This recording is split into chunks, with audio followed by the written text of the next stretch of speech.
Paper leak का चारों ओर शोर।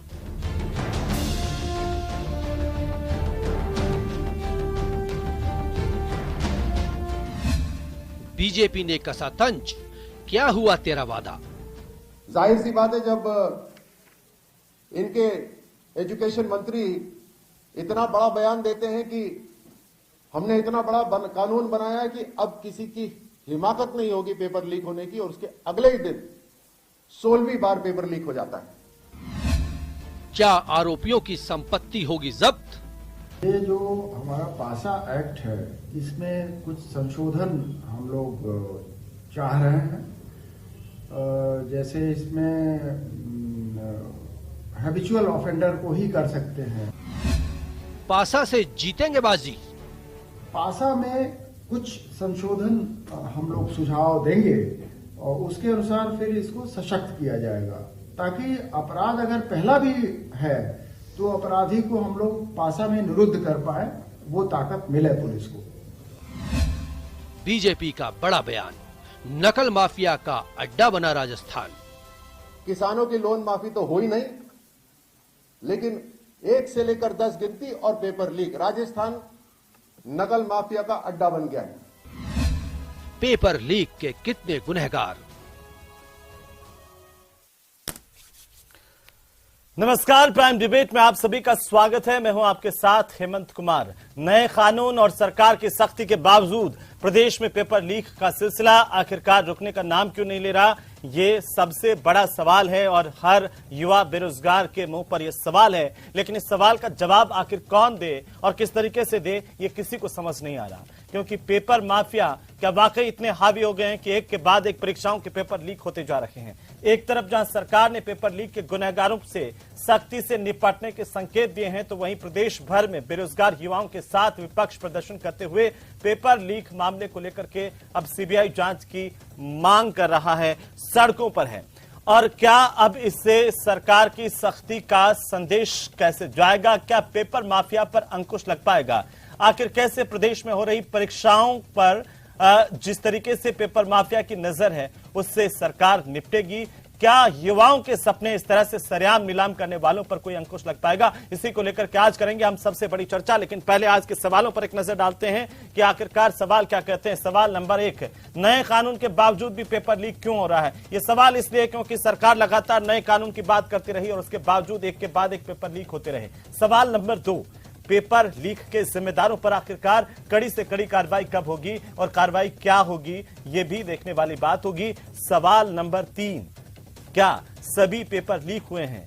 लाखों अभ्यर्थियों का अब क्या होगा? यह भी अपने आप में बड़ा सवाल। और सवाल इस बात को लेकर के कि पेपर लीक की सीबीआई जांच आखिरकार उनकी मांग कितनी जायज है, जो विपक्ष लगातार उठा रहा है। इसी को लेकर के आज हम चर्चा करेंगे। इन्हीं सवालों के इर्द गिर्द हमारे खास मेहमान हमारे साथ जुड़ चुके हैं। मैं आपका तारुफ करवा दूं हमारे मेहमानों के साथ। आपको बता दें कि इस वक्त हमारे साथ भारतीय जनता पार्टी की ओर से लक्ष्मीकांत भारद्वाज जुड़ चुके हैं, स्वर्णिम चतुर्वेदी हमारे साथ हैं, कांग्रेस पार्टी के नेता, साथ ही साथ राजपाल चौधरी हमारे साथ हैं, आरएलपी के नेता, और एसपी मित्तल हमारे साथ हैं, वरिष्ठ पत्रकार के तौर पर। आप सभी का बहुत स्वागत है। सबसे पहले शुरुआत स्वर्णिम चतुर्वेदी आपसे। विपक्ष लगातार अब पूछ रहा है सड़क पर उतर करके कि आखिरकार राजस्थान नकल माफिया का अड्डा बन गया है, कैसे इससे निजात मिलेगी और कार्रवाई कब होगी? आखिरकार तेरा वादा क्या हुआ? यह विपक्ष लगातार सवाल कर रहा है, क्योंकि सरकार ने कहा था कि अब नया कानून आ गया है तो नकल माफिया पर अंकुश लगेगा, लेकिन स्वर्णिम जी हालात इसे दिखाई नहीं देते। बोलिए। देखिए हेमंत जी, मैं तो एक ही बात कहना चाहता हूं कि राजस्थान में जितनी भर्तियां हुई हैं वो रिकॉर्ड भर्तियां हैं जो हमारी सरकार के दौरान हुई हैं। हर पेपर लीक नहीं होता, और जहां कहीं अपराधी है तो वो अपराध कर रहा है तो अपराध की उसको सजा भी मिलेगी। नया कानून है, सजा देने के लिए ही बना है और उसके तहत उसको सजा मिलेगी। और आज जिस पेपर लीक की आप बात कर रहे हैं, जो 29 तारीख को दोबारा होने वाला है, उस पेपर लीक को भी खुलासा पुलिस ने किया, क्योंकि पुलिस सजग थी, पुलिस ने तंत्र सजग था। उसने देखा कि कहां पेपर लीक हुआ, तुरंत पकड़े। 55 लोग गिरफ्तार होकर के आज बैठे। 4 जो कहना चाहिए सरकारी कर्मचारी निलंबित हो चुके हैं और सब आज जेल के सीखचों के पीछे हैं। तो सरकार कहीं चुप बैठने वाली नहीं है। हम युवाओं को हर संभव सहायता प्रदान करने, उनको राहत देने के लिए ही सरकार चला रहे हैं और यही हमारा मंतव्य है। और देखिए, सबसे बड़ी बात यह है कि जब भारतीय जनता पार्टी के नेता बार बार कहते हैं कि परीक्षा रद्द कर दी जाए, भर्ती रद्द कर दी जाए, तो वो युवाओं का भला नहीं कर रहे। युवाओं का भला तब होता जब सब लोग साथ मिल बैठ करके कोई सुझाव देते। और सबसे बड़ी बात क्या है, देखिए आप क्या है, क्या भाजपा शासित राज्यों में गुजरात में अगर 32 पेपर लीक हुए, हरियाणा में 33 पेपर लीक हुए, उत्तर प्रदेश में 40 से अधिक पेपर लीक हुए, और हरियाणा में तो सभी जितनी भर्ती परीक्षाएं निकली सबके पेपर लीक हुए और ये पकड़े गए। तो क्या सीबीआई जांच करा ली उन्होंने? यहां पे खुलासा भी हमने किया, हमारी सरकार ने किया। और जब ये आरोप लगाते हैं कि पुलिस पर दबाव है, तो पुलिस पर दबाव होता तो पुलिस खुलासा नहीं करती, पुलिस पकड़ती नहीं। ये जानकारी जब पुलिस देती है उसके बाद ही तो भाजपा नेता सक्रिय होते हैं और भाजपा नेता बयान देते हैं। तो हम ये कहना चाहते हैं कि यहाँ पे युवाओं को रोजगार देने के लिए जो हमारी प्रतिबद्धता है उसमें कोई कमी नहीं है और देकर के रहेंगे। अगर 1,36,000 रोजगार हम दे चुके हैं और 1,32,000 प्रक्रियाधीन है और 1 लाख की घोषणा हो चुकी है, तो वो भी दिए जाएंगे, बिल्कुल दिए जाएंगे। सोनम जी, और जब तक पेपर लीक हुआ तो एक कमेंट पहले हो जाए, आते हैं लक्ष्मीकांत भारद्वाज जी। आपको क्यों लगता है कि राजस्थान जो है अब पूरी तरह से नकल माफिया का अड्डा बन गया है, जबकि पेपर लीक तो दूसरी जगह पर भी होते हैं? बोलिए। देखिए हेमंत जी, इसलिए लगता है क्योंकि कांग्रेस पार्टी की सरकार की प्रतिबद्धता इसको रोकने में है ही नहीं, और होगी भी कैसे। जितने पेपर लीक हुए हैं उनमें ज्यादातर पेपर लीक करने में जो अभियुक्त सामने आए हैं वो तो कांग्रेस पार्टी से जुड़े हुए हैं, और बहुत सारी जगह तो ऐसे भी हैं जो कांग्रेस पार्टी के सीधे सीधे पदाधिकारी, एनएसयूआई के पदाधिकारी निकले हैं कई लोग तो। और आप ये बताइए मुझे कि आपने रीट का पेपर आउट हुआ, 27 लाख छात्रों के भविष्य के साथ आपने खिलवाड़ किया, आपने पीडी जारोली को के खिलाफ कार्रवाई करने की बात थी, वो फरार रहा, उसको बरी कर दिया आपके एसओजी ने। आपने राजीव गांधी स्टडी सेंटर के खिलाफ जांच नहीं बिठाई जिसका सीधा सीधा इन्वॉल्वमेंट उसके सामने आ रहा था। आरएएस के इंटरव्यूज के अंदर धांधली बिल्कुल सामने आ रही थी, और एक आपके राजनीतिक रसूख वाले नेता के परिवार के इतने लगातार सदस्य उसमें चुने जा रहे थे, उसमें सवाल उठ रहे थे, आपने कोई कार्रवाई नहीं की। आपने उदाहरण दिया हरियाणा का। मैं आपको हेमंत जी बताऊं, हरियाणा में भारतीय जनता पार्टी की दोबारा सरकार आई है ना, उसमें सबसे बड़ा योगदान इस बात का है कि वहां पर पारदर्शी तरीके से भर्तियां शुरू हुई हैं। ये राजस्थान की सरकार को सीखना पड़ेगा। 32 पेपर आउट हुए की बात करते, 300 बोल देते, बोलने में क्या जा रहा है? आप सरकार और श्रीमान, आपकी प्रतिबद्धता इस बात में होनी चाहिए कि यहां पर परीक्षा की पेपर पारदर्शी तरीके से हो, छात्रों को न्याय मिले। जो गरीब आदमी अपने बेटे को पढ़ाता लिखाता है, अपनी जमीन बेचकर, अपना गहना गिरवी रखकर, वो उसकी मेहनत को सफल मिले, आप उसमें आपकी प्रतिबद्धता नहीं है। आपकी प्रतिबद्धता यह है कि आपकी नाकामी का ठीकरा किसी और के ऊपर डाल दो। आप क्यों नहीं सीबीआई जांच करवाते? आपके राज्य में 16 पेपर आउट हो चुके, 16 भर्तियां तो आपने निकाली, टोटल 20 भर्तियां, उसमें 16 पेपर आउट हो चुके। आप क्यों नहीं सीबीआई जांच करवाते? आपकी एसओजी जांच नहीं करेगी क्योंकि आपके खुद के नेता इन्वॉल्व हैं इसमें। इसलिए एसओजी की जांच पर ना राजस्थान के बेरोजगारों को भरोसा है, ना राजस्थान के विपक्ष को, ना राजस्थान की जनता को। इसलिए अगर आप ईमानदार हैं और आप में अगर कहीं प्रतिबद्धता राजस्थान के प्रति दिखती है, राजस्थान के बेरोजगार के प्रति दिखती है, तो इन सारे प्रकरण की सीबीआई जांच करवाइए ताकि दूध का दूध और पानी का पानी हो सके। ठीक है लक्ष्मीकांत जी, मैं आता हूं राजपाल चौधरी जी। आपको क्यों लगता है कि दोनों के राज्य में, कांग्रेस बीजेपी दोनों के राज्य में पेपर लीक होते हैं, दोनों एक दूसरे पर आरोप प्रत्यारोप लगाते हैं, लेकिन राजस्थान के युवा बेरोजगारों के भविष्य के साथ खिलवाड़ रुक नहीं पाता? देखिए हेमंत जी, चौकीदार ही चोर है।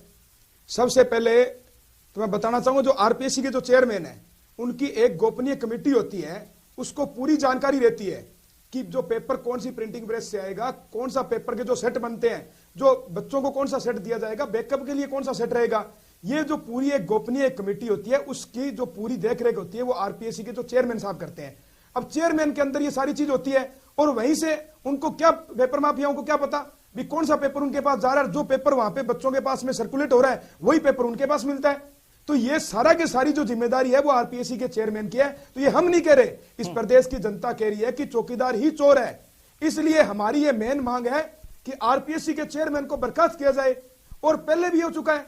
आरपीएससी के जो पहले चेयरमैन थे वो जेल जा चुके हैं वसुंधरा जी के टाइम पे। तो जब पहले जेल जा चुके हैं, ये प्रमोटी आरपीएस है और इनको पता नहीं सरकार का इनका साथ क्यों लगा हुआ है। पहले भी ये था प्रमोटी आरपीएस है जो आरपीएससी को अच्छे तरीके से नहीं चला सकते, पहले भी जेल जा चुके हैं। और अभी भी ये कंडीशन है, अगर इस मामले की सीबीआई से जांच होती है तो ये सलाखों के पीछे होंगे।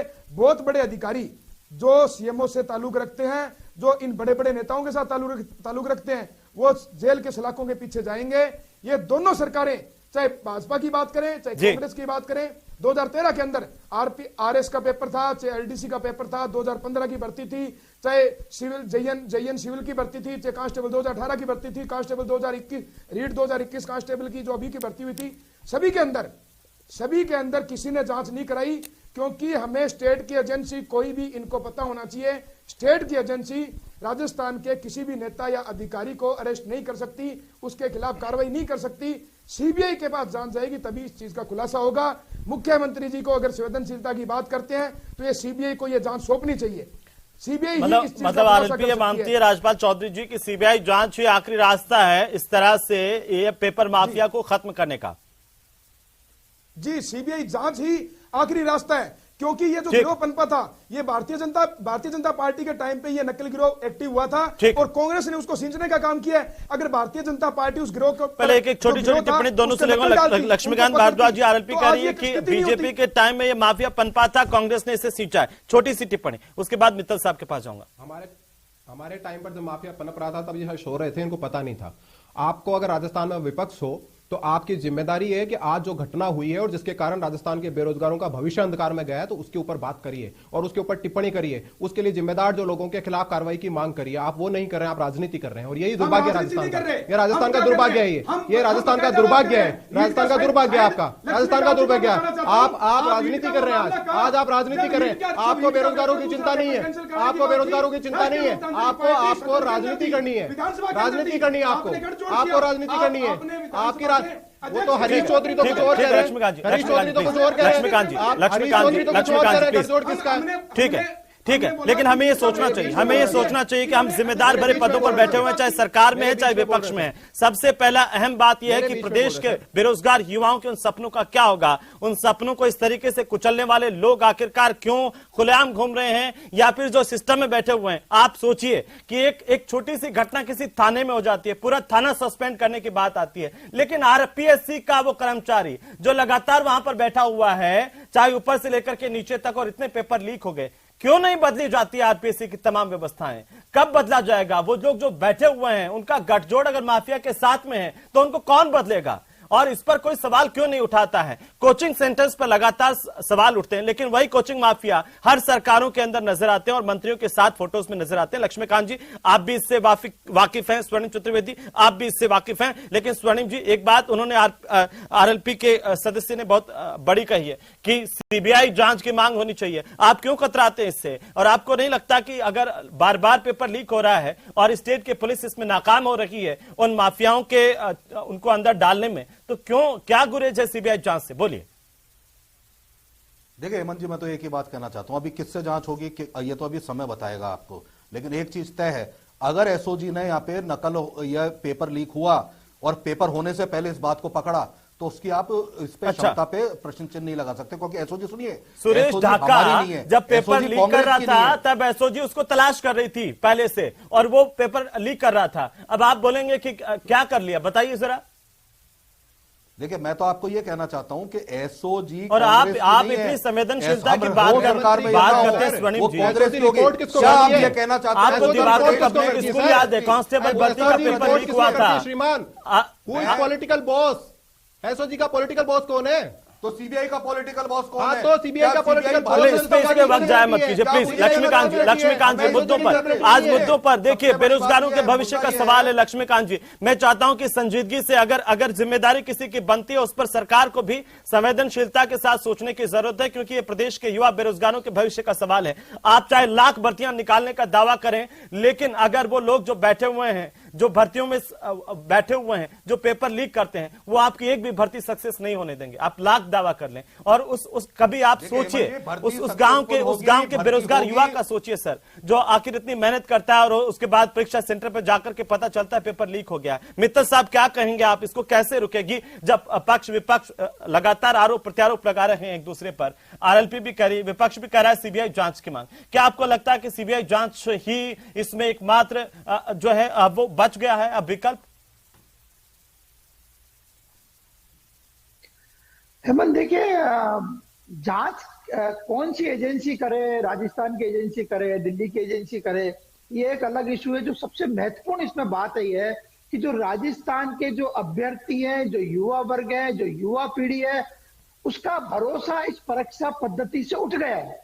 उनको ये लगता है कि ये जो परीक्षा हो रही है ये किसी ना किसी घोटालेबाज के तहत हो रही है, और जो प्रश्न पत्र जिस तरीके से आउट हो रहे हैं, उनको लगता है कि जो लोग पास हो रहे हैं वो प्रश्न पत्र नकल करके या उनको पहले परीक्षा से पहले उनको प्राप्त हो गया है, इसलिए पास हो रहे हैं। और जो योग्य अभ्यर्थी है उसको इस बात का क्या नाम से आशंका है कि क्या नाम से मेरी योग्यता इसलिए सफल नहीं हो रही कि मेरे पास में पेपर परीक्षा से पहले पेपर नहीं आया। ये जो भरोसा जो उठा है युवा राजस्थान की युवा पीढ़ी का, जो परीक्षा पद्धति पर से जो भरोसा उठा है, चाहे राज कांग्रेस का हो चाहे भारतीय जनता पार्टी का हो, ये बहुत ही क्या नाम से गंभीर बात है। सरकार को इस मामले में तुरंत चाहिए कि जो अभ्यर्थियों का जो भरोसा है, युवाओं का जो भरोसा है परीक्षा सिस्टम पर, वो बना रहना चाहिए। आपने एक बहुत महत्वपूर्ण बात इसमें उठाई शुरू के अंदर कि आखिर कितनी पीड़ा है। जो सामान्य ज्ञान का, जो वरिष्ठ अध्यापक परीक्षा का सामान्य ज्ञान का जो लीक पेपर हुआ, उसमें 3,74,000 अभ्यर्थियों को भाग लेना था। आप समझिए, ये 3,74,000 अभ्यर्थी नहीं है, ये 3 लाख से ज्यादा परिवार है। यदि राजस्थान के 3 लाख परिवार यदि प्रभावित होते हैं तो अंदाजा लगाया जा सकता है कि उनकी पीड़ा का क्या हो।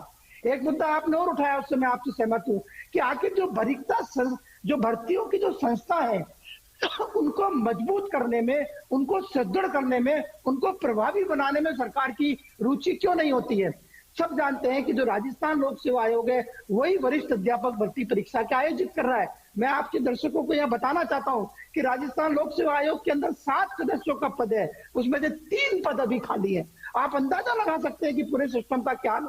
जिस संस्थान के अंदर 3-3 सदस्यों के पद खाली हो, वो संस्था किस तरीके से इतनी बड़ी बड़ी परीक्षा आयोजित कराई जाएगी, इसका भी हमको अंदाजा लगाना चाहिए।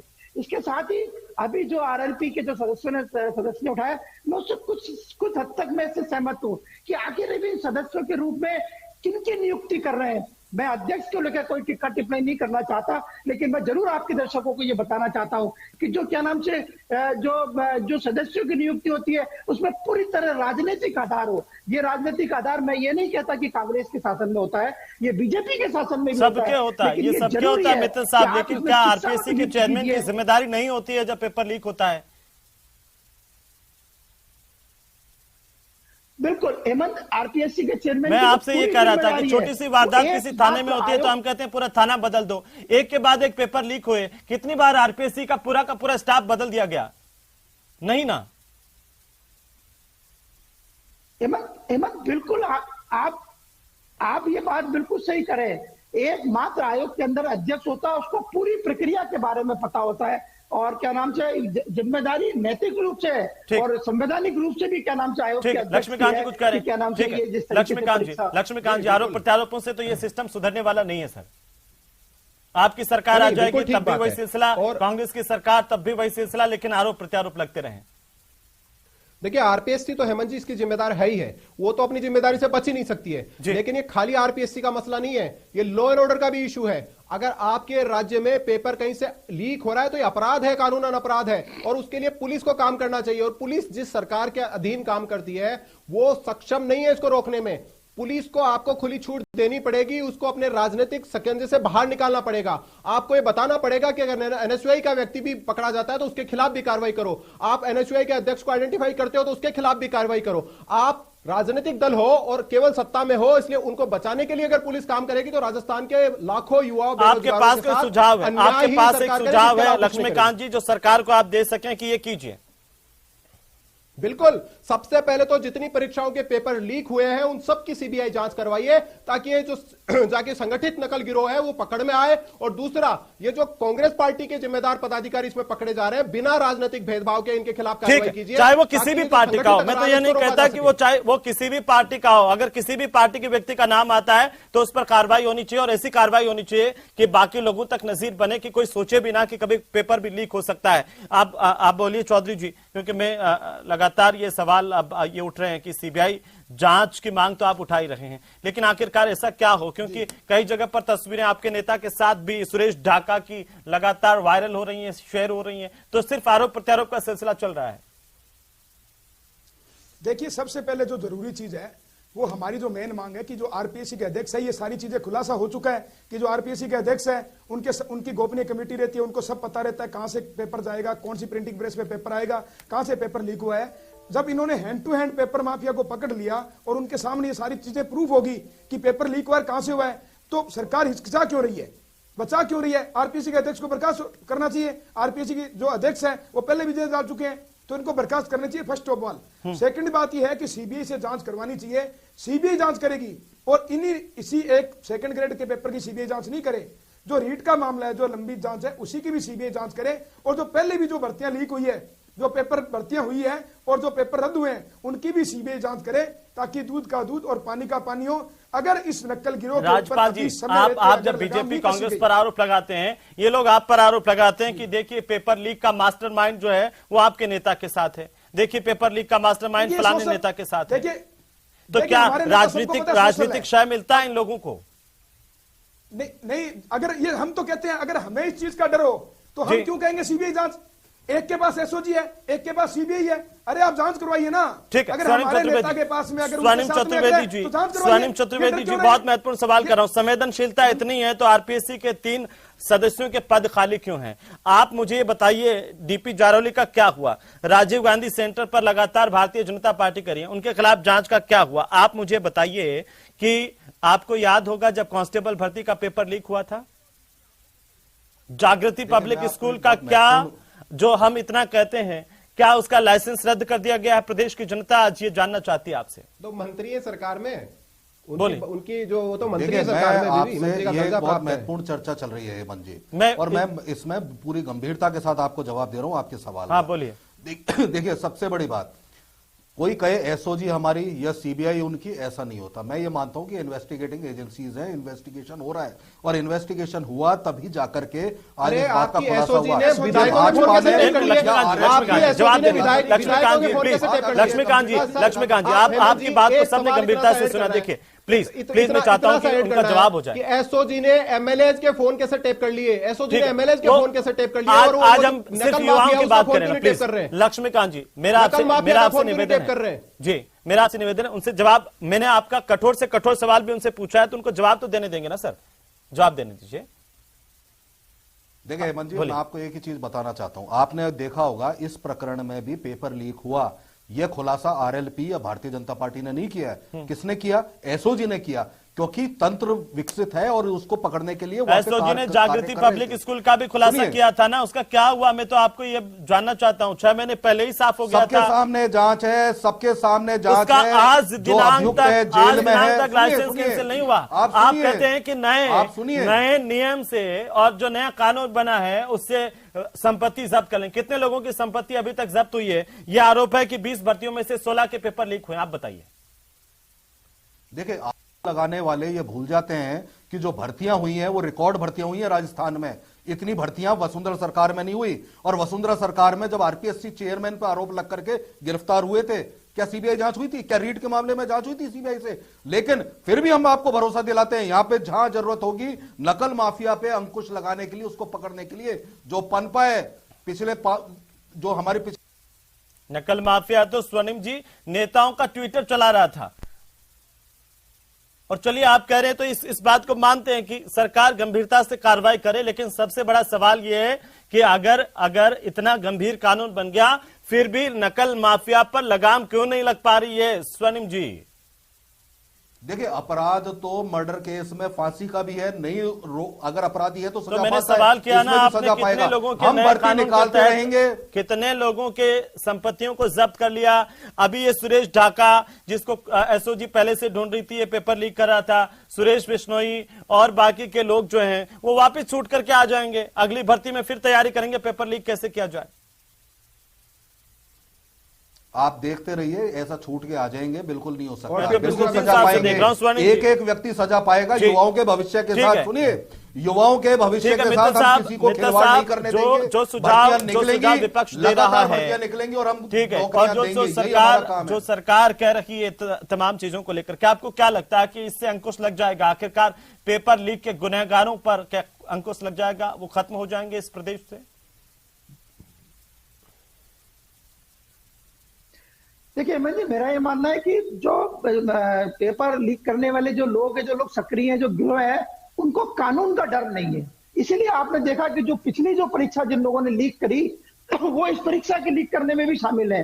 तो जाहिर है कि सरकार का जो कानून है उसका डर जो है वो इन माफियाओं को नहीं है। जब तक सरकार का डर नहीं होगा, कानून का बहुत डर नहीं गंभीर होगा, है मित्तल तब साहब, तक ये ये बात मतलब आपकी बहुत गंभीर है और सरकार को भी फिर से सोचना चाहिए कि आखिरकार ये डर क्यों नहीं है। बहुत शुक्रिया आप सभी का चर्चा में शामिल होने के लिए। लेकिन लाखों बेरोजगार युवा सरकार की तरफ उम्मीद भरी निगाहों से देख रहे हैं कि इस बार तो कम से कम जो परीक्षा होगी उसका पेपर लीक नहीं होगा। पेपर माफिया पर यह उम्मीद की जानी चाहिए, जो सरकार कह रही है वो करके दिखाएगी, क्योंकि पूरा प्रदेश आज सरकार की तरफ देख रहा है। नमस्कार।